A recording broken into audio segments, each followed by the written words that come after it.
You would probably notice also that Trump himself has not really criticized her. Trump still Oh yeah, backs no, her he's smart. alone. Trump is smart, and usually Yeah. Trump will attack. Trump knows that she has the base now, which is why I say she's going to make a presidential run once Trump steps down. She's Yes. going to be the next one, and America's ready. Females want a female president. It's just that they didn't want to vote for Kamala or whatever. I have a feeling that if she plays her cards right, she can get into that office. Quick last. Okay, so Marjorie Taylor Greene is one of Trump's flag girls. Can't do no wrong by each other. She's very loyal to him, or she's one of his sort of like pet projects, and it seems like she's trying to become relevant now. So in the past couple of months, she has contradicted Trump on several things. She started off by saying that the unilateral bombing on Iran was dead wrong. Now, as of late, she's been saying that we need to check the Epstein files because Epstein is the most popular pedophile criminal in modern history. Now, she didn't directly attack Trump, but to me, that looks like an attack on Trump indirectly. She can say, I'm not attacking Trump. I'm saying we need to check those files. But by saying she's checking those files, that might put Trump in a very not very nice situation. Now, thirdly, she's come out to say that what's going on in Israel is a genocide and it's wrong. And she's also criticized not Trump directly, but the U.S. government uh, and the politicians sending money and weapons to Ukraine. And I think that's the main thing. She's also said that Doge is not being used the way it should be used, which is to cut spending across all federal agencies. So it's clear she's taking a position which kind of goes against Trump. I'm not saying she's doing that on purpose. I don't think her angle is to take down Trump, but I think her angle is to answer to her constituents and to distinguish herself from the rest of the Republicans. Because I think that in 2 years, when Trump steps down or doesn't step down, he might try to push the Constitution. I think sometime down the road, she wants to run for president. So I think what's motivating her to take these stances is for president. But whether or not she's doing it just for her own power, some of the things I agree with her.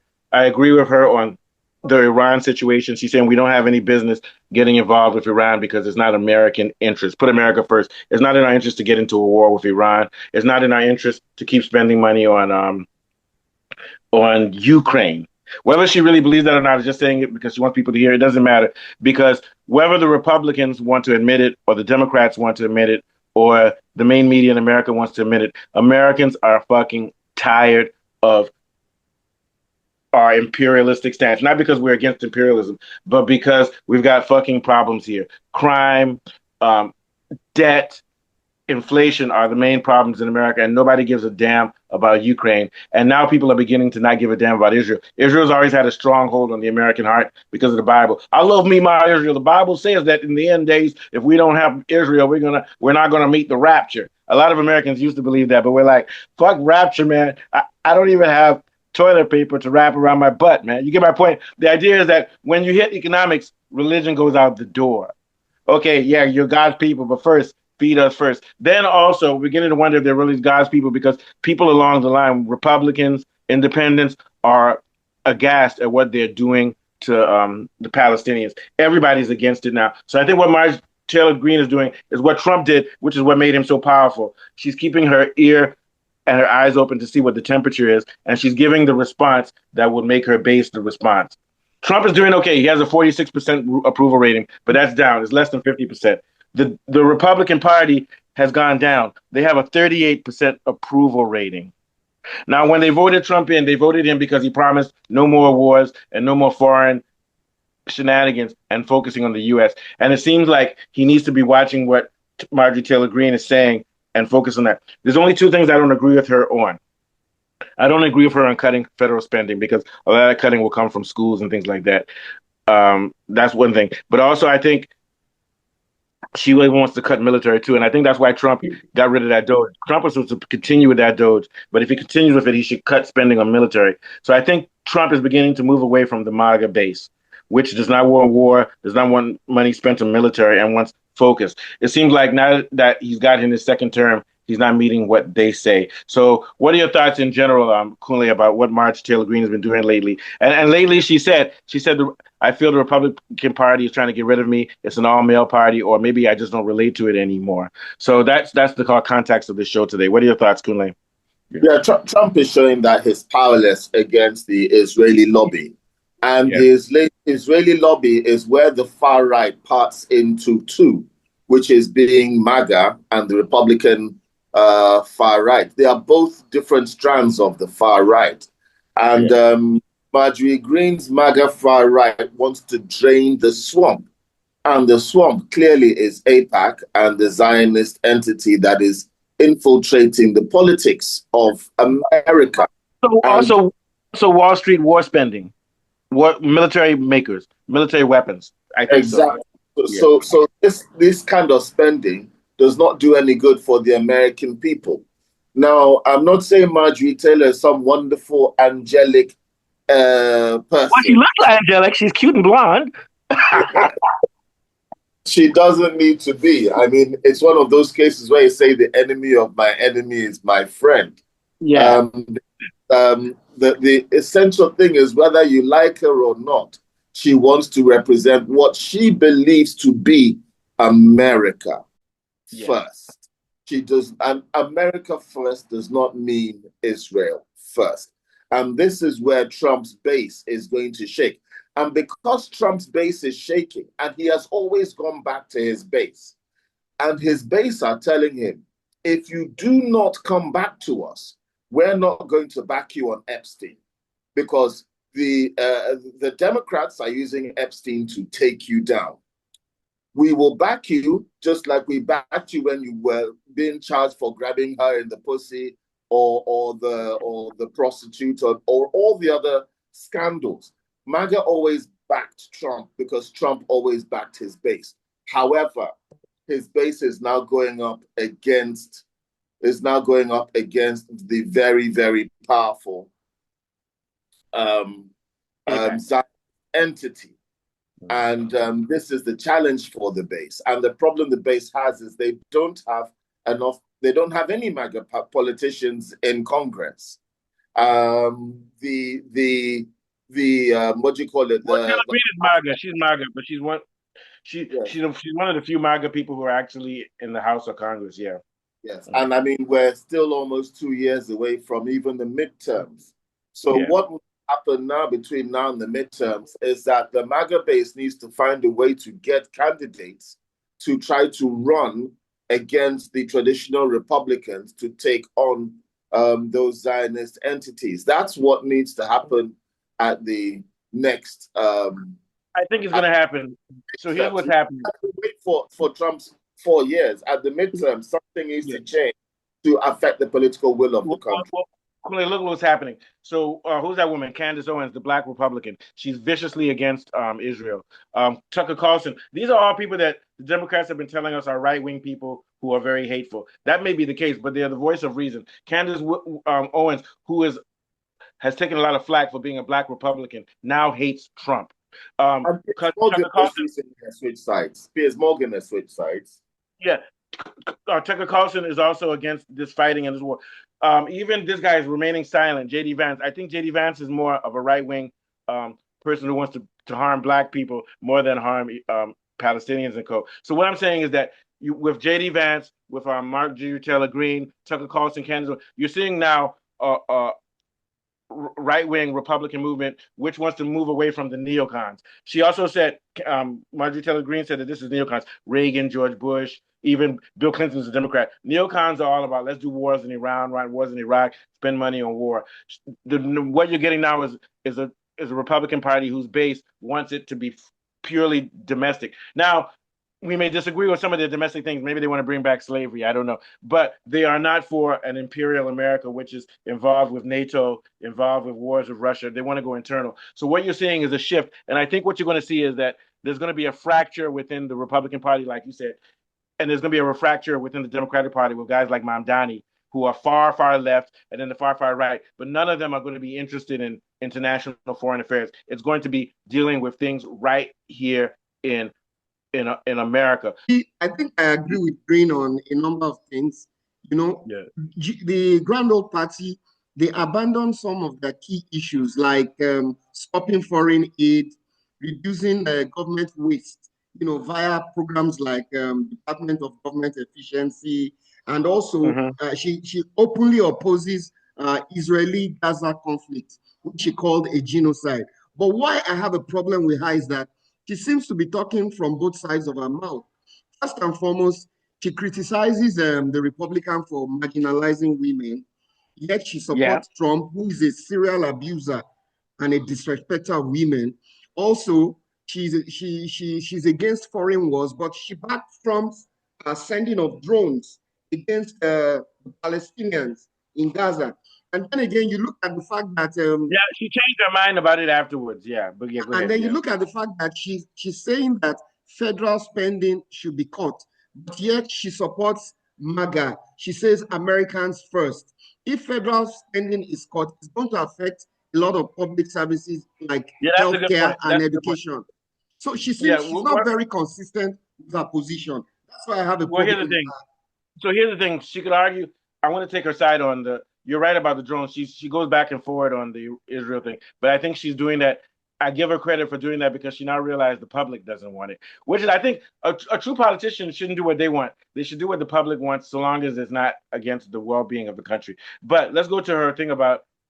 She can argue that federal spending is not the best for America. That maybe because there are a lot of people who believe that socialism or funding is not the best thing for a country. I disagree, but at least we have to have a complicated argument to prove her wrong. So she can be saying that it's consistent to cut federal spending because it's a waste of money and we should be keeping our tax money. Each individual should keep their tax money and do with it what they want. So she might be a libertarian. A libertarian will say the government shouldn't be spending on things. Just give us our money and let us spend it how we want to do. What do you think, Falabi? Yeah, well, the way I see it, I feel that the whole idea of MAGA means Americans first. Whatever it is, you have to protect the middle class and the vulnerable in America, whatever it takes. Yeah, but see, what the MAGA people believe that the way you do that is by stop spending all this money on all these foreign operations. Foreign operations. And they'll say that the banks should be giving out more loans for farms and businesses, but they're not doing that because they're investing in war. So I'm not trying to defend her, but she could still say that cutting federal spending doesn't go against America's interest. Because if we cut all this spending, there'll be more money in the central banks, and then they could be giving more loans for businesses and things like that. What do you think, Kunle? Yeah, I'm not saying I agree with that, but I can say that could be a stance that she takes. Go ahead. A true leader does what the public wants. A true politician. Unless the public wants slavery, there always has to be a caveat. If the whole public says, "Oh, blacks are the minority, let's kill them," a true leader will have to go against public opinion. But go ahead. But a true politician manipulates what the public thinks they want into doing what they want. Marjorie Taylor Greene I don't think she's manipulating. She's following the public's cue. Go ahead. But Marjorie Taylor Greene believes she wants to be a leader. However, I think that I do believe that she wants to be a leader. I also understand that Tucker Carlson is also free of AIPAC. And I also understand that Candace Owens is also free of AIPAC. There's quite a number of high-profile right-wing politicians and influencers that are not a part of the Zionist project. And that is actually a relief to see. It is unfortunate that it didn't happen with Democrats, but the Democrats are actually supposed to be the side. And I have always said this, I think quite a long time ago, that the Democrats are worse than Republicans because they tell a lie about themselves. They claim to be this, but they are not this. They're more dangerous. They are is a caricature of socialism, and they're designed to be like that, to be deliberately despicable. So Kool-Aid, here's what it is. When you look at most people who are betrayed or killed, it's always by the person who came as their friend. It's not by the person who said, "I'm going to kill you." You understand what I'm saying? It's always the person who said, and that's what the Democrats are. They're very dangerous.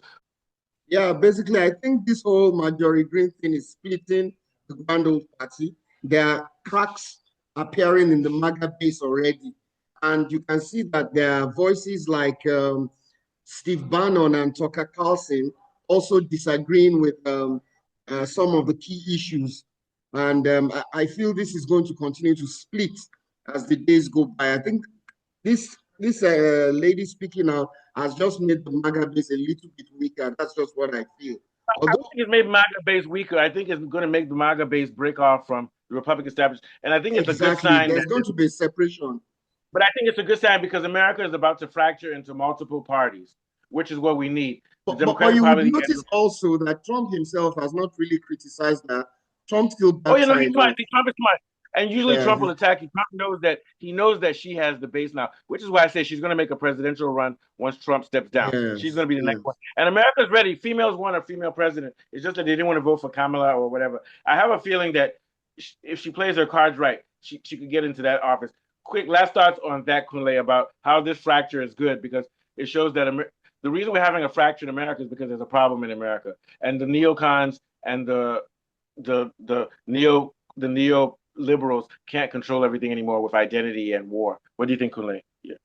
Yes, I think the fraction is good. I think it's essential. However, the level of its success has yet to be decided, because as much as the Zionist entity is now being threatened by these fractures, they still do manage to dominate because of the amount of money that they're able to throw around in order to get people in. So this next cycle, which will be the midterms is when we're going to know how much has changed. Can MAGA get candidates that are not AIPAC sponsored in large enough numbers to split the the Republican vote at the next midterm elections? The Democrats, they've only got one mayor. I understand. Does Bernie take money from AIPAC? I understand that all of them take this money. I mean, there's 3 of them that don't across the entire spectrum of American politicians. So I mean, they're starting from virtually zero. So I mean, Taylor Greene is one person. I mean, and then she's one person, but she's indicative of the temperature, because she's indicative of the people behind her, because she has to answer to her constituents. That's why she's doing that. Yes, there must be a will to coordinate, and there must be the money to back the people who want to coordinate MAGA and provide the financials to back those candidates into challenging for the traditional Republican places. If they do, I assure you that they will have the popular vote taken away from Israel, because all they need once they don't have the money, but they have the backing of at least half the population. And if the Democrats can do it as well, the Democrats need to do it as well so that they can compete to show relevancy. And even if it doesn't change anything at the midterms, if enough people see that everyone that is not backed by AIPAC is winning, then that will now influence what's going to happen in 4 years' time. But the midterms are going to be quite important if these two parties can rally to get money and resources to get non-AIPAC backed politicians to run for them. And then what will happen is the bankers will find other things to do, because then we can't use Israel to make money because these people are too smart. And that's when you have the fourth branch of government, the people. They're like, we can't just fuck the people over. We got to give them at least something. You know, like Marie Antoinette, she said, let them eat bread. She's supposed to say, let them eat bread and also suya. And then it becomes a proper commonwealth, because China has been winning because they've been the people that say they want everyone to be rich. From Russia, the Bolshevik Revolution people, they got rid of all the rich guys, cut their heads off. They're like, okay, we're going to still have power, but let's make sure that at least they have health care and they have good schools, things like that, just to balance it out. China have a good balance. We know that government will always be corrupt, but at least we should fight back and balance it off a little bit. All right, we're done for today. Take us out of Good show, guys. Very nice one. Yeah, we'll come back.